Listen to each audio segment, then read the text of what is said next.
Can you please tell us a little bit about your first impression of this place, the Kloster Gravenhorst, der Kunsthaus? You know, but staying here, being in the former monastery, feeling the ambience, feeling the whole energy that this place radiates, it's really changed my perception in many ways, because at the beginning I didn't really have a plan of what to do here. Yeah, and your work is very universal, but also have a personal starting point. My brother passed away last year. His name is Ebere. You know, Ebere is an Igbo name. Translated to English, it basically means God is merciful. It's also this process that keeps, every day is a new day. It's an ongoing process. You know, most times you feel very good, but inside not really, you know. So it's been a personal thing going on for a while. And I know music was really one of the places where I sought solace in. And when I say this, you know, when I tell people what kind of music I was really listening throughout this period, they sometimes don't make that connection. I was actually playing a lot of DMX. It's an American rapper. Mm-hmm. There are so many emotions that you go through when you are grieving. You know, sometimes you're angry, sad, even happiness. You know, sometimes you remember a beautiful memory, you smile, you know. So I sort of knew at the back of my head that, you know, music could be an avenue for me to explore this situation, or to, you know, deal with this situation.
notes here. You have been creating quite traditional songs. You did make some rearrangements of pieces dealing with mourning and grief.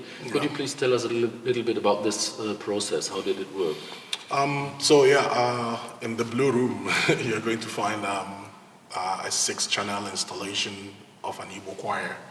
These folk songs has been existing for a very long period, But what I did was, in my research stage, there are so many folk songs out there, but I was looking for those that specifically spoke to how I was feeling, my experiences this period and stuff like that. So I selected 4 Igbo folk songs dealing with grief and mourning to lead the inspiration for making this project. So these 4 songs, one is titled Dibe Ndidikama. So basically, Dibe is like be patient. Patient is better. I'll break them down. Then the second one is Onwe Maraburego. That's an Igbo. Translated in English, it means that you should have taken money and left my brother. Then the third one is Onwu Onyori. It means death, you a thief. And the fourth one is Ayena Achonwanai, I'm looking for my brother. So breaking them down, Dibe, the Igbos are, we're very communal tribe. We have very close relations, immediate family and extended family. So when someone dies, it's really very impactful, and there's a very deep sense of loss. So like that song called Dibe Ndidikama came from that situation where grief and mourning is felt to be like a communal thing. The Igbos have found a way to personify, or they've personified death in their folk stories and songs. And when you have a situation where that sort of is unexpected, it's kind of made like connected to the behavior of a thief. A thief is not expected at night. You don't know when they're coming. It just happens. So you have a song that addresses that sees death personified as a thief, Onwu Onyori. And then there's Onwe Maraburego, which means that you should have taken money. Death is this supernatural force that there's no negotiation, there's no bribery. It comes, it has no sentiments, it takes what it wants, and then it's out. I think this song reflects that whole piece, like trying to acknowledge that death cannot be negotiated, cannot be bribed, So, Onwe Maraburego, death, you should have taken money and left my brother, that kind of situation. In Achon One Night, it reflects on the void that occurs when death happens. Someone is gone permanently. There is no return. So Ayena Achonwa Nai means we're looking for our brother, we're looking for our sister. It's just that irreparable feeling that this void can never be filled, and you're always looking for this lost sibling that is gone forever. So these are 4 folk songs that kind of reflected, I chose to be the starting point because I felt they reflected the situation, or they talked about this whole situation of mourning, of grief that I'm feeling at that moment. And I worked with 2 composers in Nigeria, Jude Nwankwo and Uche Amoebulen, who we now rearranged this piece. So they don't sound like they're not exactly the same with what, when we say original, I don't know how original a folk song can be, because over time, over centuries, they would have been modified. But this is not the typical, the way they are being sung or arranged. We completely rearranged it just for this project here. And then we have 2 more rooms here. Yeah. Now we are here in the red and yellow room, and we had the choir there, and here in this room we have 2 voices. Yeah. They sing solo, overlapping. Yeah. What is the idea of our second huge hall? So this is the biggest hall, and this is probably the hall everyone will come into first before accessing the other spaces. What you're going to hear in this hall is a duet, a male and female voice performing the track called Ebere. This was where I kind of spend more time. I wanted this composition to reflect that feeling. So coming into the main hall, you're going to hear this Chidebere piece, and that is actually the first song on the vinyl after the intro. So this is that piece that is that requiem that is performed for Chidebere, my brother, or for any other person that will make connection to it. It becomes your access point into the project, into the installation. So this is the first thing you bump into when you come in for the installation.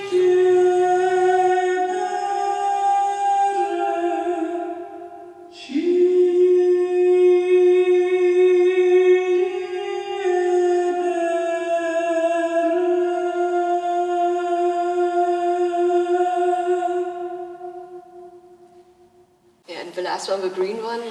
I call it When Time Stood Still. It's that moment where everything is kind of blurry for you. When you are processing this death, everything slows down, time slows down. You could be like in the movies where someone is maybe in a club with all the music banging, but suddenly everything just kind of stops for this person. So that is that piece. But what I found interesting, for we Igbos, we have this saying, translated in English, it means the wooden gong beats for the warrior 2 times, when he's born and when he dies. What summary of this work is, we Igbos are very, very much into music. Music is a part of the Igbo culture, and it's from the cradle to the grave. There's music for every point or every aspect of anything going on for the Igbos. When a child is born, there's a music for that. There's a composition or a folk song for that. When a child is being baptized or given a name or circumcised, there's also music for that. Throughout all our process, all the stages of life, there's music for that. So we Igbos fully embrace music as part of our culture, and that's what I try to do with this installation. Yeah.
have created an overall album. Yeah. Do you want to go into it? Yeah.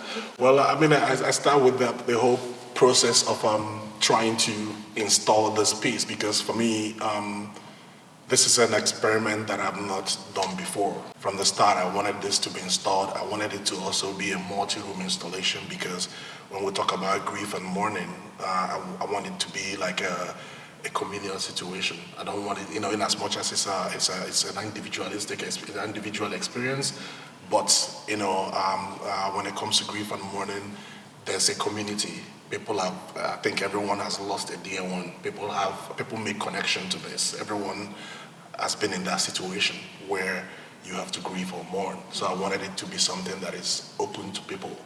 I want it to be installed, accessible to multiple people at the same time, but at the same time, you can also have your individual experience. Mm-hmm. So this is how we put this together, but the summary of it all is this vinyl, or this album, which is also called Ebere, which we have the music in it. So this will be different tracks, but the thing is, like, you get the full experience by experiencing the installation. Not everything on the installation will make it to the vinyl or made it to the vinyl, because, for example, the flute piece is a 21-minute piece. That is just one side of the vinyl, so that was shortened. So yes, there's a summary of this project as a vinyl piece. Yeah.